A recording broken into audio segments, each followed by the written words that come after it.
I'd like to show you how I make my wavy patchwork.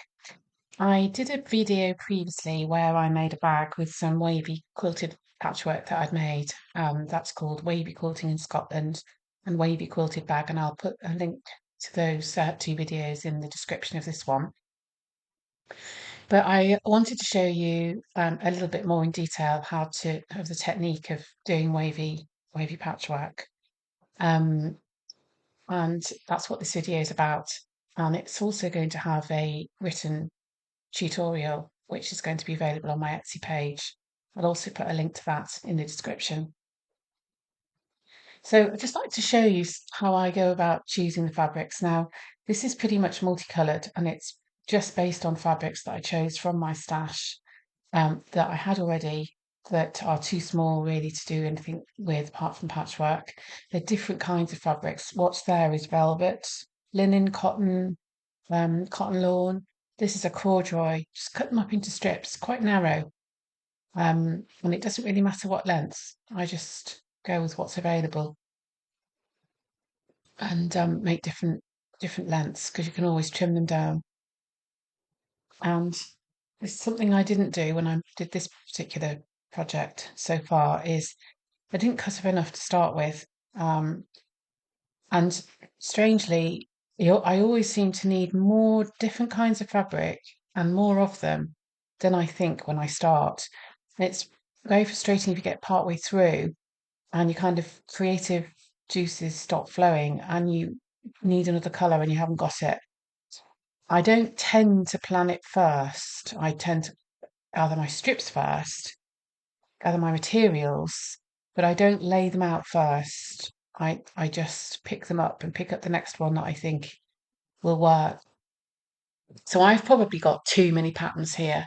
Um, this is the waving quilted bag I just mentioned. So I'm going to go for something like this.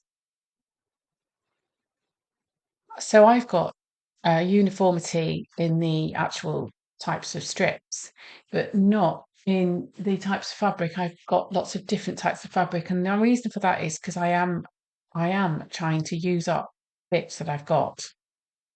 I'm not going to go out and buy a load of cotton all in different colours to then cut up. And I quite like the different fabrics together. I think they work. I think a person more qualified in design than me, because I don't have any qualifications at all, would say that you have a contrast in your textures and the types of fabric, or you have your contrast in your colour. Don't try and mix the two.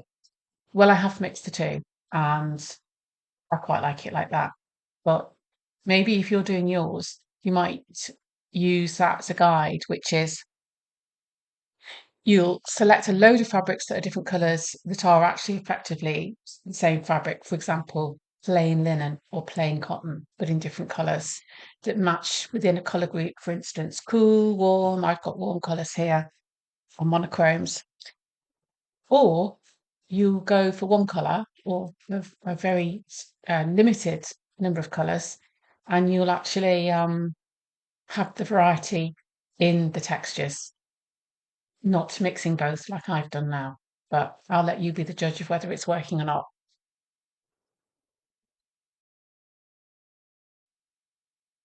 So select a piece of backing fabric for your patchwork. This is just a cut of a piece of white sheeting that I've got.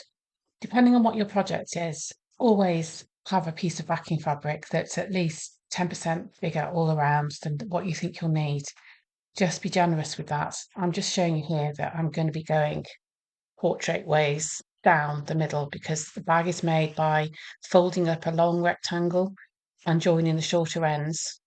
Therefore, like the bag I've just shown you in the previous shot, my strips are going to go down fabric. So to add the first piece, just select your first one and have that right sides up. Can't see very clearly on here, but it's right sides up and stitch it down one side. You don't have to go right the way down the fabric, but go a good length down the fabric. The beauty of this is that you can kind of make it up as you go along. So that piece is right side up, but the next piece is going to be facing that. It's going to be right side down, and then you turn it over and press it. I think I went all the way down the fabric with this piece. Yes, I did.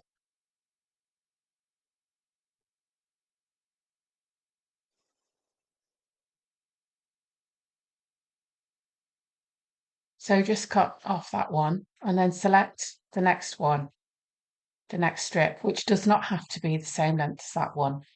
You can start it in the middle if you want, because the whole point about this is it's creative. There's not too many rules.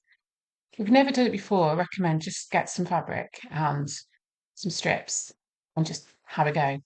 So this one's now face down, so it's right sides together, and stitch it along the same line as the first strip. You can see me there. I'm not doing it very well, but you put a little bit of tension on the top fabric, and this adds to it being able to curve. Now, I think some people do wavy quilting by they cut the fabric first, but I don't do that. I put the curve in by how I sew it. So if you move the fabric over and you stitch in a sort of organic curve and then move it back out, you can see the fabric that is a slightly stretchy, um, gauzy cotton, so that it does have a bit of give in it. Um, and so just make the curve by sewing in a wavy line and move your fabric. And when you first start doing it, it looks a little bit of a mess, but you'll get to a point probably after about 4 or 5 bits where you've pressed it and actually it starts to look like an interesting piece of fabric. And I personally find it very rewarding because you've picked colours you like, you've picked fabrics you like, and it's your piece of fabric that you've designed, and it comes together fairly quickly, and then you can do what you want with it. So I'm just showing you what that looks like when it's turned over, because you're going to press that now.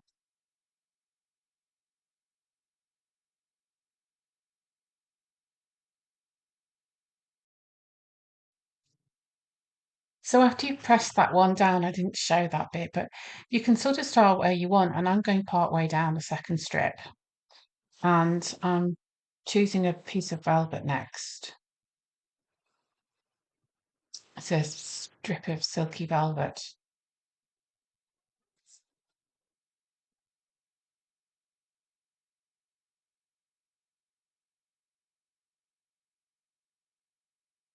So I'm going to turn it that way to put a curve in, and I'm just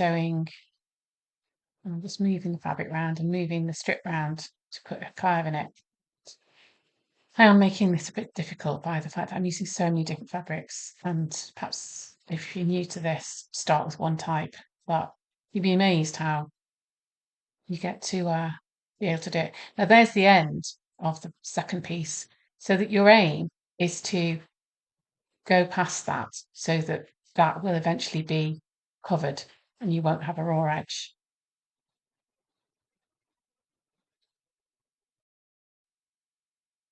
Now, I didn't actually press after this bit because it's velvet, so I just made sure that I moved it over as much as it needed to be moved over. So I'm back at the top now of the second strip.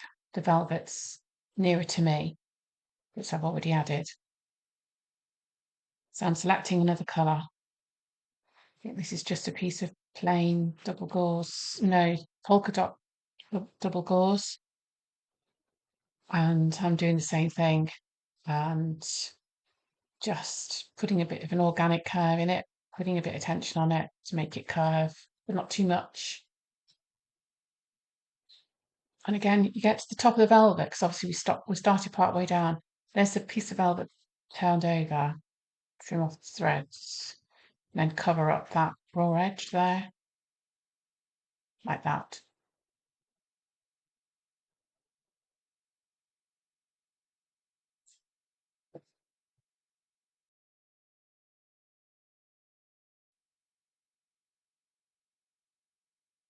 Here I'm just trimming off the excess fabric, pressing down that piece.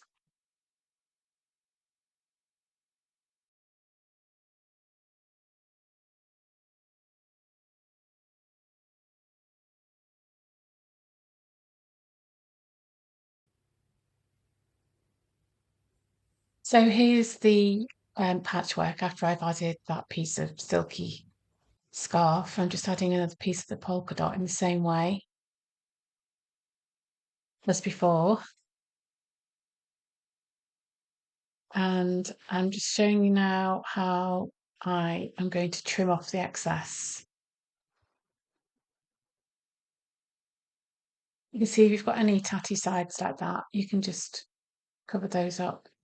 And then if you've got excess fabric underneath, just trim it because it helps the fabric to lie flatter. And just to say that as you add in your strips, do a few on one side of if you remember the first piece that I added is that brown corduroy that you can just see.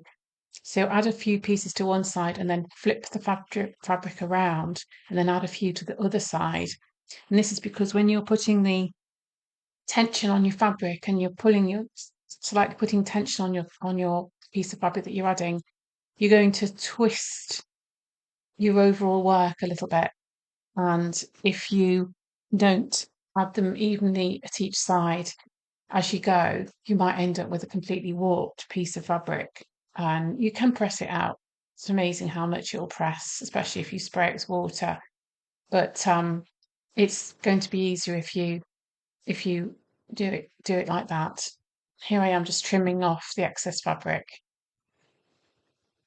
as I go.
Here's the piece of patchwork finished. It's a little bit bigger than I need, but quite pleased with how it's come out. There's some bits that are a little bit too wavy, and I've got some bits where I think the pieces are a bit too large. But I think overall I'm quite pleased with the effect.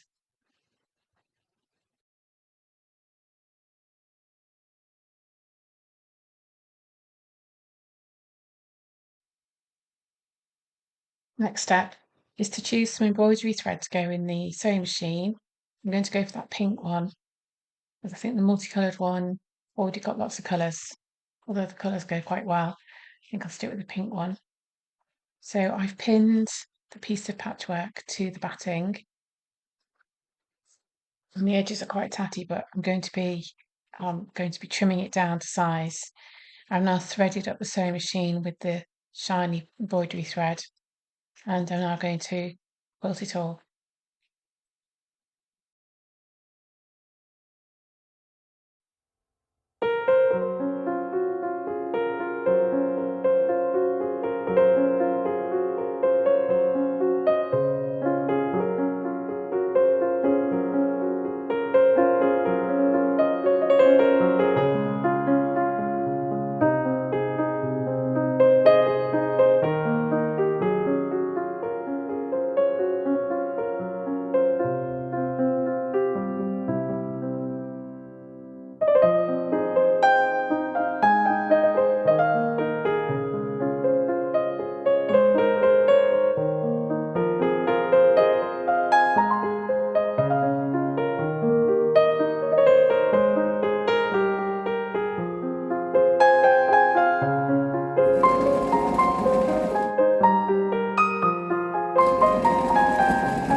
hope you've enjoyed this tutorial and I hope I've given you some ideas to try your own wavy patchwork.